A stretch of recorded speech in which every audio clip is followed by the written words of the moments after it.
Regardez. Regardez comment sont les choses. Regardez comment la parole de Dieu, elle nous donne la connaissance au sujet de l'héritage d'Abraham, que malgré qu'il avait eu une autre femme, parce qu'Abraham, il est devenu la source de quoi? De bénédiction. Sinon, il serait mort. Il serait mort quelques années après la naissance d'Isaac, parce qu'à l'homme lui était donné de vivre jusqu'à quel âge? Jusqu'à 120 ans. Mais Abraham, il a vécu jusqu'à 175 ans. Pourquoi? Parce que sur lui, il y avait une responsabilité d'établir les fondations de cette source de bénédiction que Dieu voulait faire de lui. Et vous voyez qu'à un moment donné, lorsqu'Abraham, il a considéré que son départ s'approchait, qu'est-ce qu'il a fait? Il a appelé, qui l'a appelé? Oh là! Il a appelé Isaac. Et à Isaac, qu'est-ce qu'il a fait? Il a donné tout. C'est bien. C'est-à-dire, ce qui était Abraham, il a confié à qui? À Isaac. Et ceux, les autres enfants qu'il avait eu avec Ketura, venez s'il vous plaît, les élèves, venez s'il vous plaît, venez. Venez, les élèves ici devant, les hibours, venez ici, s'il vous plaît. Les autres, qu'est-ce qu'Abraham il a fait? Il a donné des quoi? Regardez le passage, qu'est-ce qu'il a donné? Il a fait des dons, des cadeaux. Il a donné à chacun, et il a eu l'attention de quoi faire? De les éloigner. C'est-à-dire, oh, vous êtes bénis. Attendez, oh, vous êtes bénis, vous recevez la bénédiction qu'il avait donnée à chacun, le cadeau qu'il avait. Ça, c'était quelque chose, ne pensez pas que c'était un cadeau, c'était quelque chose pour leur avenir. Et qu'est-ce qu'il a fait? Il les a indiqué le chemin. Vous irez de ce côté. Et il les a fait partir loin de qui? D'Isaac. Est-ce que vous comprenez? Regardez le passage, c'est la Bible. C'est la Bible. Des fois, la personne, elle est mélangée.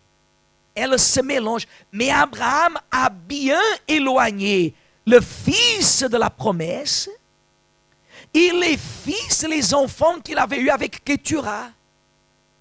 Vous comprenez que dans la vie, merci. Vous comprenez que dans la vie, nous sommes obligés pas à avoir des querelles les uns avec les autres, mais nous sommes obligés, Église, pour être bien avec Dieu, nous sommes obligés de garder une distance.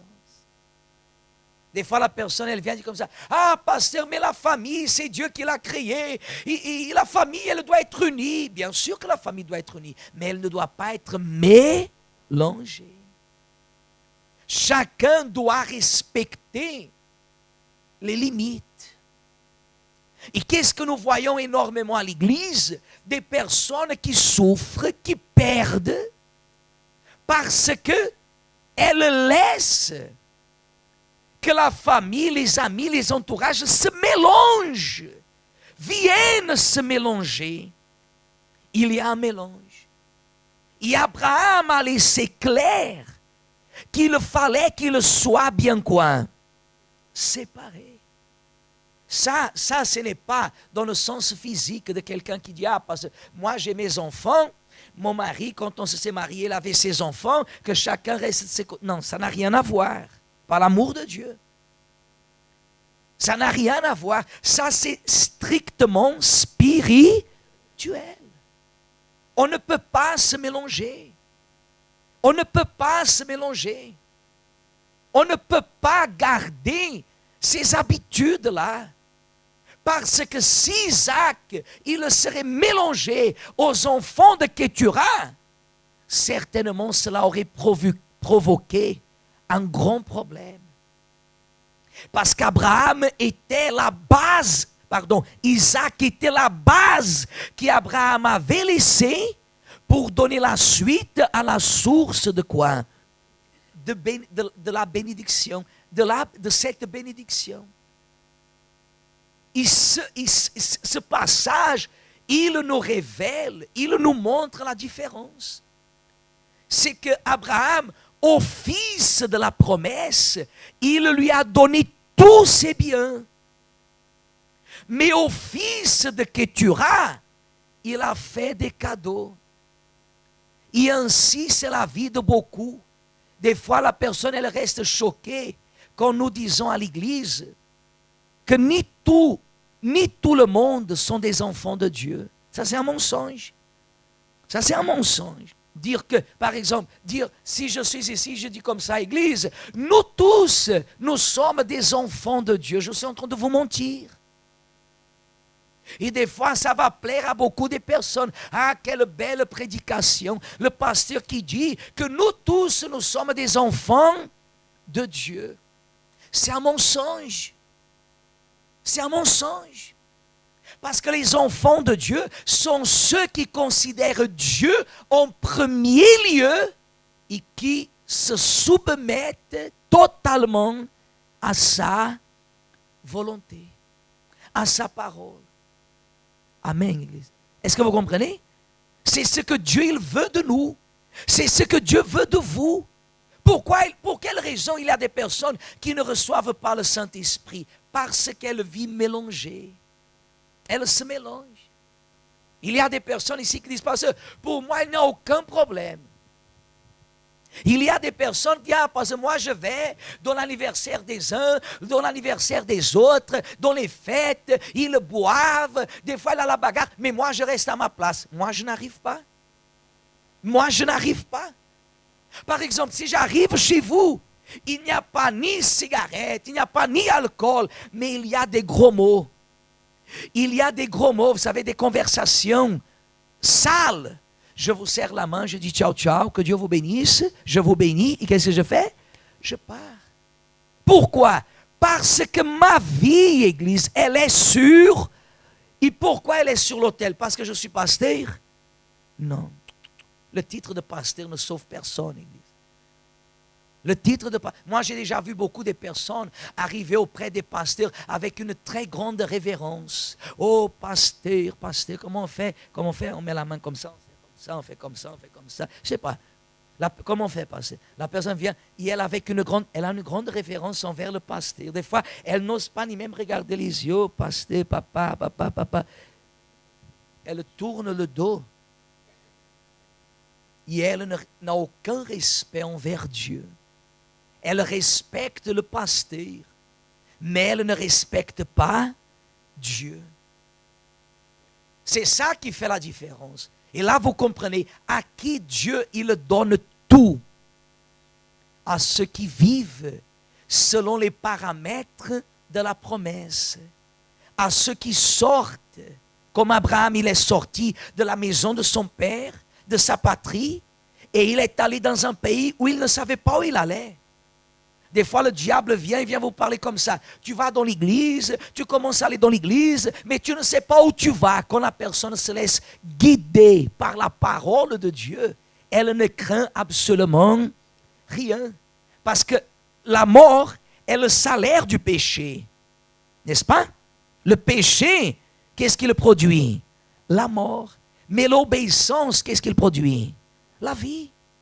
Des fois, la jeune fille allait à l'église, les copines, les collègues, maintenant que tu vas dans l'église, tu ne sors pas, tu ne fais pas ceci, tu ne fais pas cela, tu ne sais pas ce qui va t'arriver. Tu avais 30 ans, maintenant tu as 35, tu avais 35, maintenant tu as 40, tu es célibataire, tu n'as pas des enfants. Pardonnez-moi, mais ce genre de conversation me dégoûte. Ça me dégoûte. Parce que les années que nous avons dans l'œuvre de Dieu, et les jeunes filles, les dames qui sont venues vous voir ici, en Belgique, partout. Oh, parce que vous savez, la famille, des fois, c'est la propre maman qui appelle. Mais toi, tu ne te maries pas, tu ne me donnes pas des enfants. Ça, c'est dégoûtant. Ça, c'est dégoûtant. C'est pour cela qu'il y en a beaucoup qui des fois tombent dans ce piège pour montrer à la famille. Ils vivent une vie pénible, vivent une vie de souffrance. Elles se satisfont des cadeaux. Mais Abraham n'a pas donné des cadeaux à Isaac. Abraham, qu'est-ce qu'il a fait? Il a donné tous ses biens. C'est pour cela qu'un enfant de Dieu, il a tout de Dieu. Pourquoi, pasteur? Parce que si la personne, elle a le Saint-Esprit, elle cherche le Saint-Esprit, elle a la présence de Dieu en elle. Et la personne qui a le Saint-Esprit, est-ce qu'elle vit dans le mensonge? Regardez-moi s'il vous plaît. La personne qui a le Saint-Esprit, est-ce qu'elle vit dans le mensonge? Est-ce qu'elle vit dans la magouille? La personne qui a le Saint-Esprit, est-ce qu'elle doit de l'argent à quelqu'un? Elle a confessé, elle a juré, elle a profité de quelque chose. Elle a dit qu'elle allait payer, les années se passent et elle ne paye pas. Elle ne paye pas. Est-ce que le Saint-Esprit peut vivre en elle? Elle parle mal des uns, elle parle mal des autres. Est-ce que le Saint-Esprit peut vivre en elle? Non. Le Saint-Esprit, il s'établit et il donne son tout. Pas aux personnes, à vrai dire, pas aux personnes qui sont parfaites, mais aux personnes qui font des efforts. Aux personnes qui font des efforts pour être à l'image et à la ressemblance de qui? De Dieu. Amen. Amen, Église. Est-ce que vous comprenez? C'est pour cela que quand Jésus allait quelque part, et les personnes malades manifestaient la foi envers lui, qu'est-ce qu'il faisait? Il manifestait le pouvoir. Jésus ne faisait pas le spectacle. À un moment donné, l'aveugle est venu, Jésus a craché par terre, a fait la boue, a mis dans les yeux de l'aveugle, n'est-ce pas? Oui ou non? Jésus ne faisait pas de spectacle. Jésus allait, le démon manifestait. Et Jésus obligeait même le démon à parler. Quel est ton nom? Jésus ne restait pas là. Oh, oh. Jésus ne prenait pas son manteau pour frapper les personnes. Jésus faisait ça? Jésus ne faisait pas ça. C'est ça la conscience. Le show qui existe parce que le show au milieu de l'église, il provoque émotion. C'est la même chose que je suis en train de vous parler maintenant. Regardez le pasteur. Je suis en train de vous parler. Je suis en train de vous prêcher la Bible. Et au fur et à mesure que je vous parle la vérité, imaginez que l'ouvrière, elle jouerait enfant. Elle jouerait enfant. Joue enfant, s'il vous plaît, Sandrine. Joue enfant. Et, vous voyez, et le pasteur est en train de dire, Dieu, mes frères. Mais un peu plus haut, s'il vous plaît. Il vous aime. Dieu nous dit que... Il y a des personnes qui sont déjà en train de sentir la chair de poule. C'est l'émotion. C'est l'émotion. Est-ce que où Jésus allait, est-ce que Pierre ou un des disciples amenait un clavier ou un tam-tam, parce qu'à l'époque, il n'avait pas de clavier. Est-ce qu'il faisait ça? Non. Parce que l'émotion, Église, elle est passagère. Mais la foi, elle demeure pour toujours. L'émotion n'est pas liée au sacrifice. Quand Dieu a dit à Abraham, va au Morija, présente-moi ton fils, ton unique, celui que tu aimes, Isaac. Est-ce que Dieu a touché le sentiment d'Abraham? Non. Il a touché la foi. Parce qu'avoir la foi, ça veut dire obéir. Vous voulez voir votre foi faire des merveilles? Obéissez. Vous voulez voir votre foi faire des choses extraordinaires? Obéissons à la parole de qui? De Dieu. Sans regarder le prix à payer. Si Dieu parle, je le fais. Pourquoi? Parce que ce que je veux de plus, c'est la présence de l'Éternel. Si vous avez la présence de Dieu en vous, vous avez tout. Comme Abraham, il a donné tout à qui? À Isaac. Et Isaac représentait le sacrifice. Oui ou non?